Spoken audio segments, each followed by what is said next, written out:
All India Radio presents Morning News.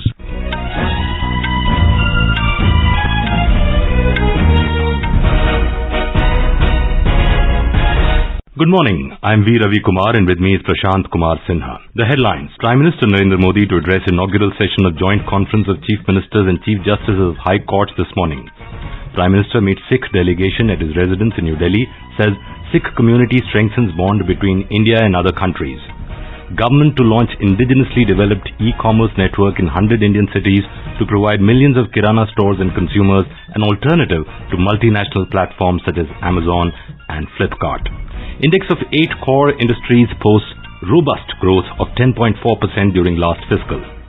LIC IPO to open for public from 4th to 9th of May. External Affairs Minister S. Jaishankar calls on Bhutan's Prime Minister Lotay Tshering in Thimphu. Exchanges views on current global and regional developments. At least 10 people killed and many others injured in a blast targeting a mosque in Afghan capital Kabul.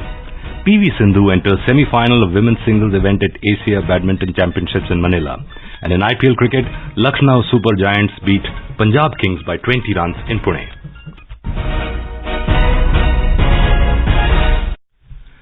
Prime Minister Narendra Modi will participate in the inaugural session of the Joint Conference of Chief Ministers of the States and Chief Justices of High Courts at 10 a.m. today. He will also address the gathering on the occasion. Chief Justice of India, Justice N.V. Ramana, and Law and Justice Minister Kiren Rijiju will also address the conference. The conference will be held in Vigyan Bhavan in New Delhi. The joint conference is an occasion for the executive and the judiciary to come together to create frameworks for simple and convenient delivery of justice and to discuss steps required to overcome the challenges facing the justice system. The previous such conference was held in 2016. Since then, the government has taken various initiatives for improving infrastructure and integration of digital technology in court processes under e-Court's Mission Mode project. India is headed for robust economic growth with the world's fastest growing startup ecosystem, said Prime Minister Narendra Modi while inaugurating Semicon India Conference 2022 through video conferencing yesterday. The 3-day event is taking place in Bengaluru. India's own consumption of semiconductors is expected to cross $80 billion by 2026 and $110 billion by 2030. Speaking on the occasion, the Prime Minister underlined the critical role of semiconductors in today's world and said, "Our collective aim is to establish India as one of the key partners in global semiconductor supply chains." Semicon India program aims to provide financial support to companies investing in semiconductors, display manufacturing and design ecosystem. We are aware that in order for a semiconductor ecosystem to flourish, it is necessary to ensure adequate support from the government. Government must be like the end gate. While the industry works hard, the government must work even harder. We will continue to support the industry in future as well. Prime Minister Narendra Modi met a Sikh delegation at his residence in New Delhi yesterday evening. Addressing the delegation, the Prime Minister lauded the role and efforts of the Sikh community in the development of the country. Prime Minister Modi said the community has played a vital role in strengthening the bond between India and other countries. कैसे हमारे सिख समाज ने भारत और दूसरे देशों के रिश्तों की एक मजबूत कड़ी बनने का काम किया है। मेरा सौभाग्य है कि आज मुझे इस कड़ी को और मजबूत करने का अवसर मिला है और मैं इसके लिए हर संभव प्रयास भी करता रहता हूं। साथियों, हमारे गुरुओं ने हमें साहस और सेवा की सीख दी है। दुनिया के अलग अलग हिस्सों में बिना किसी संसाधन के हमारे भारत के लोग गए और अपने श्रम से सफलता के मुकाम हासिल किए। यही स्पिरिट आज नए भारत की स्पिरिट बन गई। नया भारत नए आयामों को छू रहा, पूरी दुनिया पर अपनी छाप छोड़ रहा। Remembering the contributions made by Sikh gurus, the Prime Minister said they have taught courage and instilled the spirit of service among people. Mr. Modi said Guru Nanak Dev Ji awakened the consciousness of the entire nation and brought the entire nation out of darkness by showing the path of light. The Prime Minister said Sikh tradition is actually a living tradition of Ek Bharat, Shreshtha Bharat. Prime Minister Modi highlighted the various initiatives taken by the government for connecting the pilgrimages of Sikh tradition with better infrastructure. He said today lakhs of devotees are getting the privilege of paying obeisance at the Gurdwaras linked by Kartarpur Sahib corridor. Union Housing and Urban Affairs Minister Hardeep Singh Puri and other dignitaries were also present there. The group included people from different walks of life. On this occasion, CEO of Sony Pictures, N.P. Singh, said the Prime Minister always inspires people.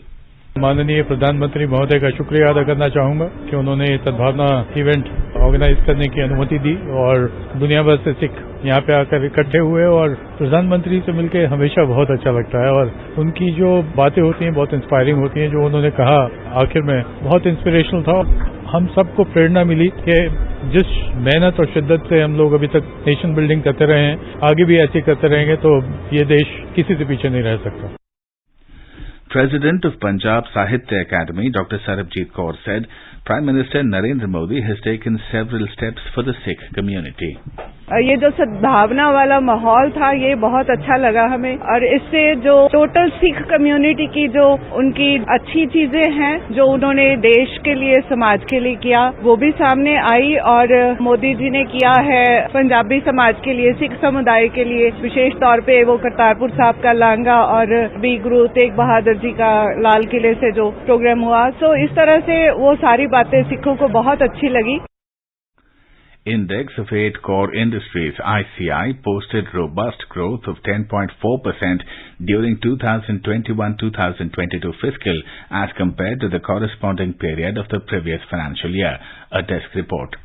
According to the data released by Ministry of Commerce and Industry, the combined index of 8 core industries grew 4.3% in March this year as compared to the index of March 2021. The growth in the production of natural gas stood at 7.6%, steel index appreciated 3.7%, cement index grew 8.8%, and electricity stood at 4.9% during the month of March 2022. Refinery products grew 6.2% and fertilizer output grew by 15.3% in March this year. As per the Office of Economic Advisor, Department for Promotion of Industry and Internal Trade data, final growth rate of index of 8 crore industries for December 2021 has been revised to 4.1% from its provisional level of 3.8%. With Sanjeev's report, Ravi Kumar, AR News, Delhi. The government has approved the highest bid of Star 9 Mobility Private Limited for the sale of the entire 51% of the government's shareholding of Pawan Hans Limited and transfer of management control. The alternative mechanism empowered by the Cabinet Committee on Economic Affairs comprising Union Road Transport and Highways Minister Nitin Gadkari, Union Finance Minister Nirmala Sitharaman and Union Civil Aviation Minister Jyotiraditya Scindia approved the strategic buyer for this investment of Pawan Hans Limited. Pawan Hans Limited is a joint venture of the government and Oil and Natural Gas Corporation ONGC Limited. The government holds 51% of the shares in the company and ONGC holds the remaining 49% shareholding. Government plans to roll out its indigenously developed online e-commerce network in 100 Indian cities to provide millions of Kirana stores and consumers an alternative to multinational platforms such as Amazon and Flipkart. Commerce and Industry Minister Piyush Goyal yesterday announced the test launch of the open source system. In a tweet, Mr. Goyal said, after UPI, another game-changing idea to democratize commerce, ONDC. Get ready for a world of choice, convenience and transparency, he said. Additional Secretary in the Department for Promotion of Industry and Internal Trade, DPIIT Anil Agrawal said, the project is massive as it will provide a wide choice to all consumers and retailers and the formal launch will take place after successful testing of the system. He said, end-to-end testing is being done to create a playbook with an aim to launch it in 100 cities in 6 months. The initial test launch, which was started in Bengaluru, will also cover cities such as Delhi, Coimbatore, Bhopal and Shillong. Talking to AIR News, Minister of State for Commerce and Industry Som Prakash said, the system will have multiple choices for both retailers and customers in terms of cataloging, inventories, warehousing, suppliers, logistics and payments. E-commerce समय की जरूरत है। E-commerce से बहुत सारी younger generation है e-commerce माध्यम से ही परचेज करती है। ये छोटे व्यापारियों को भी इसका लाभ मिले, मौका मिले अपनी चीज बेचने का, इसलिए ये प्लेटफॉर्म खोला जा रहा है। तो उसमें सारे जो छोटे व्यापारी हैं, मध्यम वाले हैं, वो चीज में अपना माल जो बेचना है उनको मौका मिलेगा, उस पर ऑर्डर बुक कर सकेंगे। Life Insurance Corporation of India, LIC's initial public offering will open on 4th of next month for public subscription and close on 9th of May. LIC IPO will list on the share markets on 17th May. LIC, the country's largest life insurer, has fixed the price band of 902 to 949 rupees per equity share for its maiden public offer. Investors can bid for a minimum of 15 equity shares and in multiples of 15 equity shares thereafter.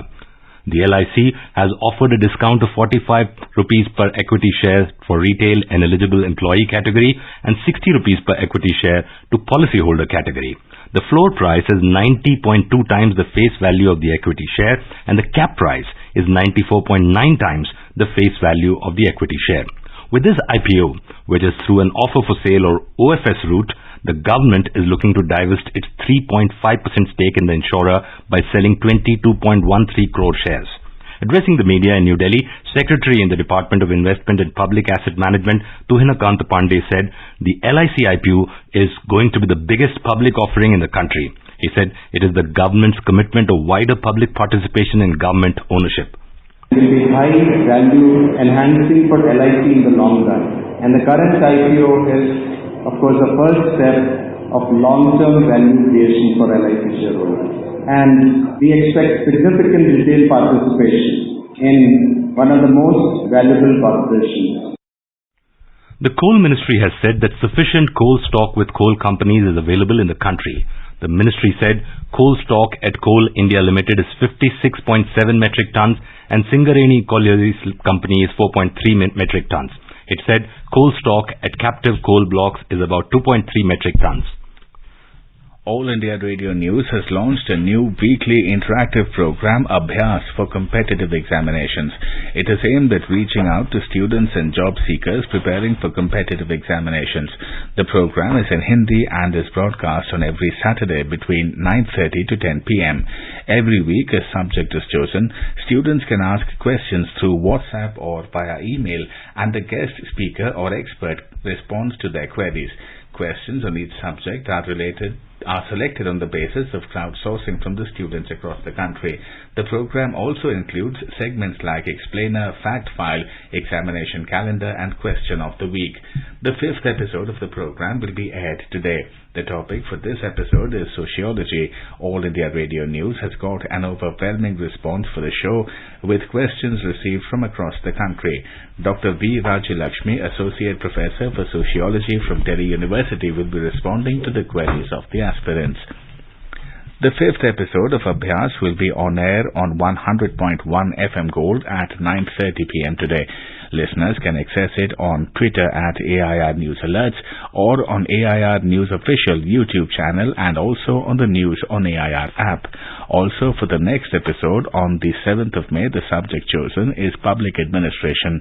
Students can send their queries on WhatsApp number 928-909-4044 or via email on abhyas.air@gmail.com. The deadline for submission of questions is the 4th of May. So listeners, join us at All India Radio News for Abhyas every Saturday at 9:30 p.m. on 100.1 FM Gold. You are listening to the morning news on All India Radio. A reminder of the headlines before we move on. Prime Minister Narendra Modi to address inaugural session of Joint Conference of Chief Ministers and Chief Justices of High Court this morning. Prime Minister meets Sikh delegation at his residence in New Delhi, says Sikh community strengthens bond between India and other countries. Government to launch indigenously developed e-commerce network in 100 Indian cities to provide millions of kirana stores and consumers an alternative to multinational platforms such as Amazon and Flipkart. Index of 8 core industries posts robust growth of 10.4% during last fiscal. LIC IPO to open for public from 4th to 9th of May. External Affairs Minister S. Jaishankar calls on Bhutan's Prime Minister Lote Tshering in Thimphu. Exchanges views on current global and regional developments. At least 10 people killed and many others injured in a blast targeting a mosque in Afghan capital Kabul. PV Sindhu enters semi-final of women's singles event at Asia Badminton Championships in Manila. And in IPL cricket, Lucknow Super Giants beat Punjab Kings by 20 runs in Pune. For quick news updates round the clock, follow us on our Twitter handle at AIR News Alerts. अपने business को बढ़ाने के लिए लीजिए आकाशवाणी का सहयोग और दीजिए उसे बुलंदियों के पंख। आपका बिजनेस लोकल है या राष्ट्रीय, आकाशवाणी देती है उपभोक्ताओं तक पहुंचने का हर विकल्प। और अब तो आप घर, दफ्तर या दुकान पर बैठे बैठे कर सकते हैं आकाशवाणी के किसी भी केंद्र के लिए विज्ञापनों की बुकिंग। आकाशवाणी के विभिन्न चैनलों पर विज्ञापन देना सुलभ और सस्ता। बुकिंग है तो संपर्क करें 8700014242 पर। 8700014242। Welcome back to the morning news. External Affairs Minister S. Jaishankar called on Bhutan's Prime Minister Lotay Tshering in Thimphu and exchanged views on the current global and regional developments. Dr. Jaishankar also apprised him of the progress in bilateral cooperation, including development partnership. Dr. Jaishankar is on a 2-day visit to Bhutan at the invitation of his Bhutanese counterpart, Lyonpo Tandin Dorje. Dr. Jaishankar is Bhutan's first high-level visitor from abroad since the onset of the COVID-19 pandemic in the country in March 2020. In Afghanistan, at least 10 people were killed and many others injured in a blast targeting a mosque in the capital Kabul yesterday. Spokesperson for the Ministry of Interior, Abdul Nefet Thakur, said at least 10 people were killed and more than 20 others were injured in the blast. According to Tolo News, witnesses have said the number of casualties is high. No one has yet claimed responsibility for the blast. And now let's listen to our special program Azadi Ka Safar, highlighting the importance of the day during the freedom struggle. आजादी का Amrit Mahotsav.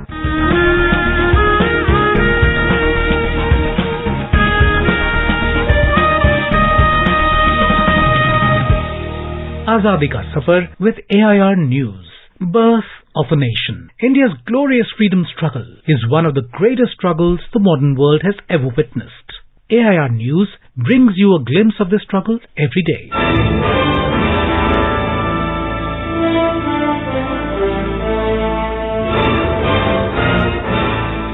On the 30th of April 1908, Khudiram Bose and Prafulla Chaki attacked the carriage which they thought was carrying the infamous magistrate Kingsford. Kingsford was unpopular for passing harsh and cruel sentences on young freedom fighters of Bengal. He was also noted for inflicting corporal punishments on Indians. This led to rage against the magistrate Kingsford. The revolutionary independence activists planned to take revenge.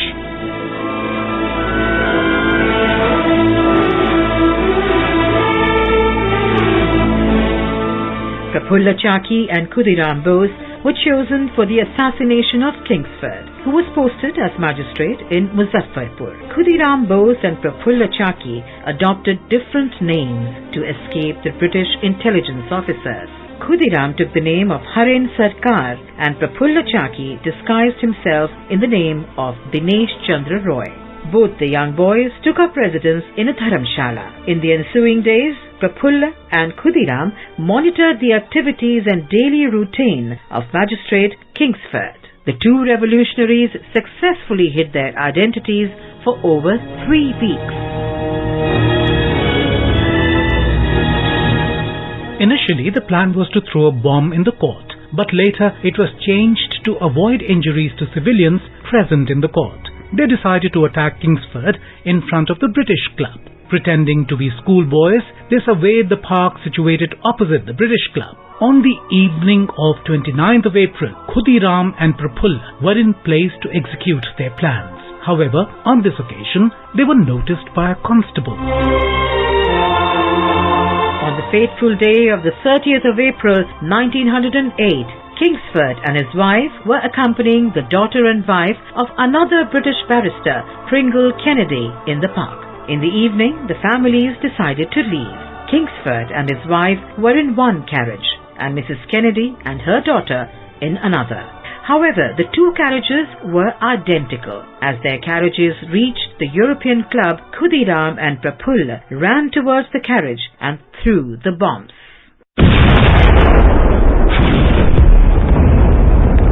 The carriage was shattered and the Kennedy family sustained terrible injuries.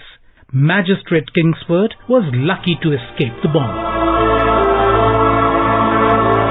Khudiram and Prafulla went their own ways to escape capture. while police arrested Khudiram from the Vaini railway station in Samastipur district. Prafulla Chaki killed himself before being caught by the police.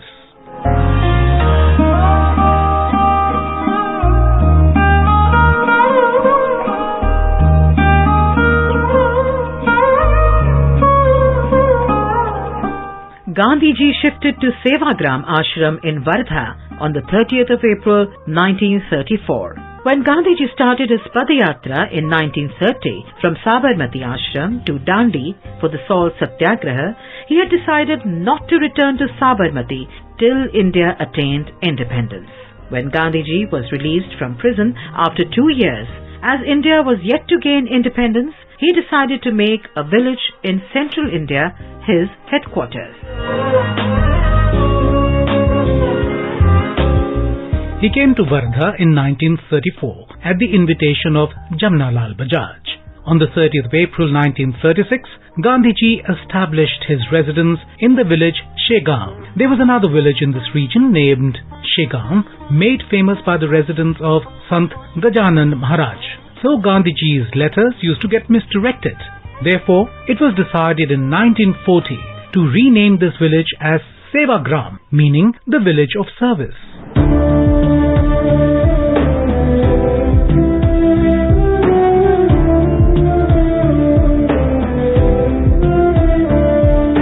From then on, Sevagram has become an inspiring place.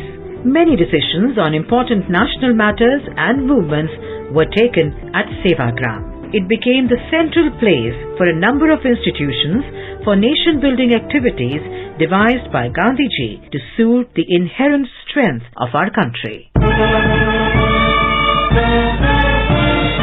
We also remember Gopal Singh. Gopal Singh belonged to district Kangra of Himachal Pradesh.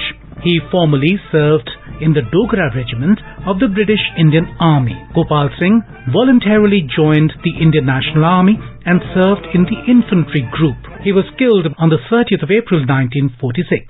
AIR News salutes the brave nationalist. That brings us to the end of this episode of Azadi Ka Safar with AIR News.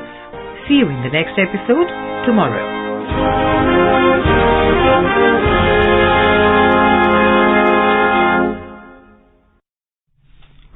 China has said that it is ready to permit the return of some Indian students stranded in India for over 2 years following the visa and flight restrictions imposed by Beijing due to the COVID-19 pandemic. The Indian Embassy in Beijing has also issued a press statement seeking the details of the students intending to return. A report from our Beijing correspondent. It's positive news for more than 20,000 Indian students who have been waiting for their return to China for the last 2 years. After External Affairs Minister Dr. S. Jaishankar's meeting with the Chinese Foreign Minister in New Delhi last month and persistent follow-up by the Indian Embassy in Beijing, the Chinese government has finally agreed to facilitate the return of Indian students. However, it may be seen as a show of intent at this moment, and students waiting to return may have to wait for some time for their actual return. As the Indian Embassy will send the list to Chinese side, they will verify, so a lot of work is still to be done. Apart from this, there are thousands of Indians who have been separated from their families for the last 2 years, and it is yet to be seen when they can return to China to reunite with their families. Anshuman Mishra, AIR News, Beijing. Talking exclusively to Prasar Bharati Beijing, many Indian residents in Beijing welcomed the decision and expressed hope that both Chinese and Indian sides can work together to allow their family members to return who have been separated for the last 2 years. ये एक बहुत ही अच्छी news है। जो students India में 2 साल से थे, अभी वो यहाँ पे चाइना में वापस आ पाएंगे। हमारी दोनों देशों के सरकारों से ये दरख्वास्त है कि जो हमारे डिपेंडेंट फैमिली मेंबर्स हैं, जो 2 साल से ज्यादा टाइम से इंडिया में है और यहाँ पे आ नहीं पा रहे हैं, उनको यहाँ पे लाने की भी कुछ व्यवस्था जल्दी से जल्दी करें। In Asia Badminton Championships in Manila, India's 2-time Olympic medalist and former world champion PV Sindhu has cruised into the semi-final round of women's singles. She defeated 5th seed He Bingchao of China in a thrilling 1-hour 16-minute quarterfinal 21-9, 13-21 and 21-19. With this win, Sindhu has assured herself a medal in the Continental Individual Championships. West Bengal stormed into the final of the 75th Santosh Trophy National Football Tournament, beating Manipur 3-0 in the semi-final at the Manjeri Payanad Stadium in Kerala yesterday evening. West Bengal had a remarkable start with Sujit Singh placing the ball past the Manipur goalkeeper in the 3rd minute of the game. In the final, 32 times champion West Bengal will take on host Kerala on Monday. In IPL cricket, Lucknow Super Giants defeated Punjab Kings by 20 runs at the MCA Stadium in Pune last night. Chasing a victory target of 154, Punjab Kings made only 133 for 8 in 20 overs. Earlier, put into bat, Lucknow Super Giants scored 153 for 8 in the stipulated 20 overs. Today, Gujarat Titans will face Royal Challengers Bengaluru at Brabourne Stadium in Mumbai at 3:30 p.m., while Rajasthan Royals will lock horns with Mumbai Indians at the Dr. D.Y. Patil Sports Academy in Navi Mumbai at 7:30 p.m. In view of heat wave conditions, the India Meteorological Department has issued yellow warning for western Rajasthan, Punjab, Haryana, Delhi, western Uttar Pradesh, Madhya Pradesh and Jharkhand for the next 2 days. Amid an ongoing heat wave in other parts of Maharashtra, Mumbai yesterday experienced its warmest April morning in a decade, with the minimum temperature settling at 28.8 degrees Celsius, up from 25.8 degrees Celsius a day prior. However, there was some respite during the day as the maximum temperature recorded at Santa Cruz reduced significantly to 34.7 degrees Celsius yesterday from 37 degrees on Thursday, which was 4 degrees above normal. Now let's have a look at the weather forecast for today. The national capital Delhi will experience a heat wave. Temperature will hover between 26 and 44 degrees. Mumbai will have a partly cloudy sky. The minimum temperature was 27 degrees Celsius, while the maximum is expected to be around 34 degrees. Chennai is likely to have a partly cloudy sky. The temperature will hover between 28 and 35 degrees. Kolkata is likely to have a partly cloudy sky. The temperature will hover between 28 and 37 degrees. Srinagar will have a partly cloudy sky with a possibility of rain or thunderstorm. The minimum temperature was 12 degrees Celsius and the maximum will be 26 degrees. Jammu is expected to have a mainly clear sky. The minimum temperature was 25 degrees Celsius while the maximum will be 41 degrees. Leh will have a partly cloudy sky. The minimum temperature was around 7 degrees Celsius while the maximum will be 19 degrees. Gilgit will also have a partly cloudy sky. The temperature will hover between 13 and 35 degrees Celsius. Muzaffarabad will have a partly cloudy sky with possibility of rain. The minimum temperature was 21 degrees Celsius and the maximum will be around 38 degrees. Guwahati will have a generally cloudy sky with 1 or 2 spells of rain. The minimum temperature was 23 degrees and the maximum will be 32 degrees. Imphal is expected to have a partly cloudy sky with 1 or 2 spells of rain or thunder showers. The temperature will hover between 19 and 31 degrees. And now an overview of today's newspapers. Most newspapers have focused on the surging heat wave across the country. Heat, electricity usage shatter April records, reports the Hindustan Times. Torrid and dry, this was Delhi's second hottest April in 72 years, says the Times of India. PM asks industry to make India semiconductor hub, says Business Standard. The Asian Age headline further quotes the PM as saying that India has world's fastest growing startup ecosystem. Hindustan Times reports that the government plans to launch its indigenously developed e-commerce network called ONDC as an alternative to Amazon Flipkart. ONDC debuts but questions linger, writes the Financial Express. Monthly selling streak by FPI's worst since 2008, says Business Standard. The Hindu writes that China to ease curbs on entry of Indian students. This will allow many students to resume their studies after the 2-year pandemic-induced hiatus. And finally, the Economic Times reports that the India-UK Free Trade Agreement can accelerate India's entry into the ranks of the world's biggest Scotch whisky-consuming countries. And now, before we end the bulletin, the headlines once again. Prime Minister Narendra Modi to address inaugural session of Joint Conference of Chief Ministers and Chief Justices of High Courts this morning. Prime Minister meets Sikh delegation at his residence in New Delhi. Says Sikh community strengthens bond between India and other countries. Government to launch indigenously developed e-commerce network in 100 Indian cities to provide millions of Kirana stores and consumers an alternative to multinational platforms such as Amazon and Flipkart. Index of 8 core industries posts robust growth of 10.4% during last fiscal. LIC IPO to open for public from 4th to 9th of May. External Affairs Minister S. Jaishankar calls on Bhutan's Prime Minister Lote Tshering in Thimphu, exchanges views on current global and regional developments. At least 10 people killed and many others injured in a blast targeting a mosque in Afghan capital Kabul. PV Sindhu enters semi-final of women's singles event at Asia Badminton Championships in Manila. And in IPL cricket, Lucknow Super Giants beat Punjab Kings by 20 runs in Pune. For details of these stories and more, log on to our website www.newsonair.gov.in. And with that, we end the morning news. Have a nice day.